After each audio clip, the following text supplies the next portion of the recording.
இங்கே ஒரு நைட் அடிபட்டு கீழே கிடக்குறான். அவன் வந்து கத்திட்டு இருக்கான், நான் எப்படி ஒரு குப்பை கிட்ட தோத்தேன்ட்டு. இவன் இப்படி சொல்லிட்டு இருக்கும்போதே ஆப்போசிட்டில் நடந்து வரது தான் நம்ம ஹீரோ. ஹீரோ மாதம் நடந்து வந்து எப்படி என்னோட ட்ராப் பிடிச்சிருக்கா அப்படின்னு கேட்டு அவனை போட்டு அடி அடின்னு அடிச்சுட்டு பார்த்தா அதுலேருந்து ஒரு வருஷத்துக்கு முன்னாடி காட்டுறாங்க. அங்கே வந்து பார்த்தா அப்போ தான் ஹீரோ கண் முழிக்கிறாரு. ஹீரோ இங்கே கண் முழிச்சோடனே நான் எப்படி இன்னும் இங்கே உயிரோடு இருக்கேன்னு கன்ஃபியூஸ் ஆகுறான்.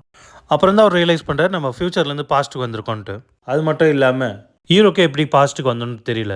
அப்போ தான் ஹீரோ நினைக்கிறார் பார்த்தா அவன் யார் கூட சண்டை போட்டுருக்கான், அதுவும் ஒரு நோபல் நைட் கூட. அந்த நோபல் நைட் பேர் வந்து இடுவான். அவன் சொல்கிறான் உன் குடும்பம் எப்படி அழிஞ்சோ நீ அப்படி தான் அழிய போகிற ஜிஸ்லியான்னு நம்ம ஹீரோட தலையை வெட்டிடுறான். அதுக்கப்புறம் தான் தலைவன் பாஸ்ட்டுக்கு வந்திருக்கான். இதுக்கப்புறம் இங்கே கரண்ட் சுச்சுவேஷன் என்னென்னா ஆக்ஸ் ரைட் டீமில் வந்து அவனும் ஒரு ஆளாக இருக்கான். அதுக்கப்புறம் தான் தெரியுது ஆக்ஸ் வந்து எல்லாரையும் கொன்றும் சீக்கிரமாக அப்படின்ட்டு. இவன் வந்து போயிட்டு கமாண்டர்கிட்ட சொல்லணும்னு நினைக்கிறான். ஆனால் யாரும் இவனை நம்ப மாட்டாங்க, ஏன்னா இவன் ஒரு லூசர்ன்றதுனால. இந்த பக்கம் பார்த்தா கமாண்டர் வந்து கத்திட்டு இருக்காரு, யாரும் பயப்படாதீங்க எல்லாம் ரெடியாக ஆகுங்க அப்படின்ட்டு. கமாண்டர் அட்டாக் பண்ணுறதுக்கு ஆக்ஸ் வருது.